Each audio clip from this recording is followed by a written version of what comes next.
یہ ہماری اس مرکزی نشست کا آخری کتاب اور بہت خوبصورت کتاب، اور جو موضوع آپ کو دیا گیا ہے اس پہ بڑی سیر حاصل گفتگو آپ کرتے ہیں، اس پہ بڑا مطالعہ ہے آپ کا۔ میری مراد ہمارے ایوان میں بیٹھی ہوئی اس علاقے کی بڑی معروف شخصیت، اب تو پورے پاکستان میں جانے جاتے ہیں، میں انتہائی ادب و احترام سے التماس کروں گا محترم المقام حضرت علامہ مولانا غلام مصطفیٰ مجددی صاحب سے کہ آپ تشریف لائیں اور آج کی اس بزم کی آخری گفتگو۔ جو شخصیت ہیں ان کا نام نامی اس میں گرامی ہے حضرت سیدنا ابو بکر صدیق رضی اللہ تعالیٰ، جو یار غار مصطفیٰ ہیں، رون کے دربار مصطفیٰ ہیں، زینت بازار مصطفیٰ ہیں،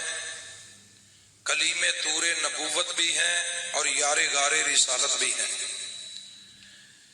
اللہ تعالیٰ نے قرآن مجید میں ان کے رزق حلال کا بھی ذکر کیا ہے اور صدق مقال کا بھی ذکر کیا ہے۔ رزق حلال کے بارے میں اللہ پاک نے جو ان کی شان اور ان کا وصف بیان کیا، سورۃ اللیل میں بڑی مشہور آیت ہے، فرمایا وَسَيُجَنَّبُهَا الْأَتْقَى الَّذِي يُؤْتِي مَالَهُ يَتَزَكَّىٰ، کہ یہ وہ فرد کامل ہے جس کو اللہ نے جہنم کی آگ سے دور رکھا ہے، اور اس کی شان یہ ہے کہ یہ اپنا مال اللہ کے راستے میں خرچ کرتا ہے تاکہ اس کا مال پاک رہے۔ تو دوستان گرامی،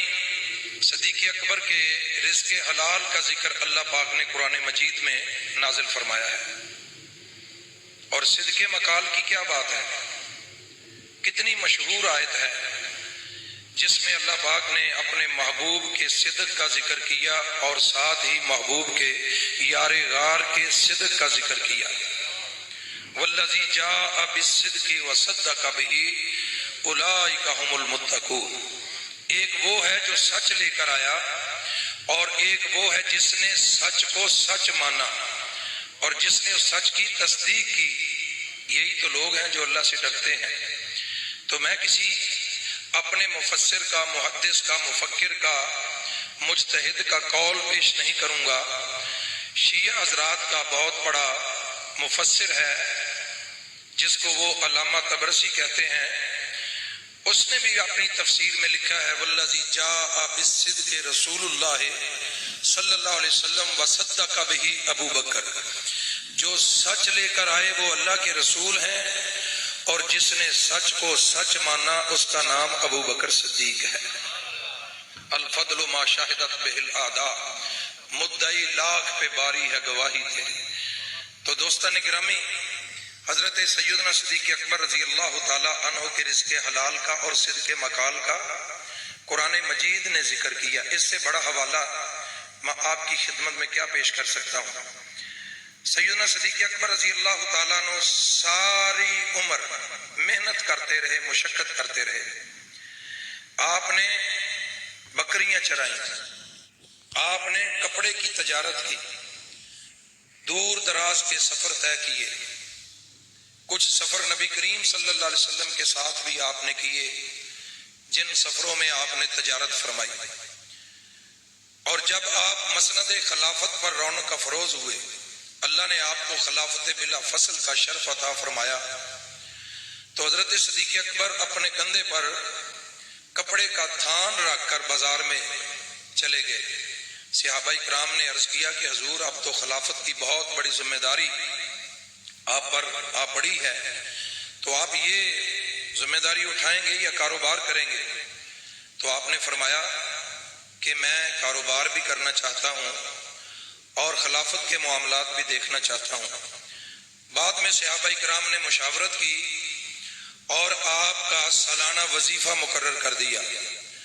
اور وہ وظیفہ تھا 6000 درہم سالانہ۔ ایک چادر بیت المال سے آپ کی خدمت میں پیش کی، ایک اونٹ پیش کیا اور ایک غلام پیش کیا۔ جب 2 سال کے بعد آپ دنیا سے رخصت ہوئے تو رخصت ہونے سے پہلے صدیق اکبر رضی اللہ تعالی عنہ نے یہ وصیت فرمائی، نصیحت فرمائی کہ یہ سارے کا سارا سامان بیت المال میں جمع کر دیا جائے، اور جتنی میں نے 2 سال میں تنخواہ حاصل کی ہے، وظیفہ حاصل کیا ہے، وہ میرا مکان بیچ کر یا فلاں زمین کا جو ٹکڑا ہے وہ بیچ کر سارے کا سارا پیسہ سرمایہ بیت المال میں جمع کروایا جائے۔ میں اللہ کی بارگاہ میں، اللہ کے رسول کی بارگاہ میں اس حالت کے ساتھ پیش ہونا چاہتا ہوں کہ میری زندگی کا ایک ایک لمحہ یا رضائے خدا میں بسر ہوا ہے یا رضائے مصطفیٰ میں بسر ہوا ہے۔ جو اتنا متقی ہو، جس کو قرآن نے الاتقا کے لقب سے یاد کیا ہو، جو اولو الفضل ہو، اور جس نے اپنا سارے کا سارا مال رسول اللہ صلی اللہ علیہ وسلم کے نام پر قربان کر دیا ہو، اس کے بارے میں اگر کوئی بندہ اٹھ کر یہ بات کرے کہ اس نے حضرت سیدہ فاطمہ الزہرا سلام اللہ علیہا کا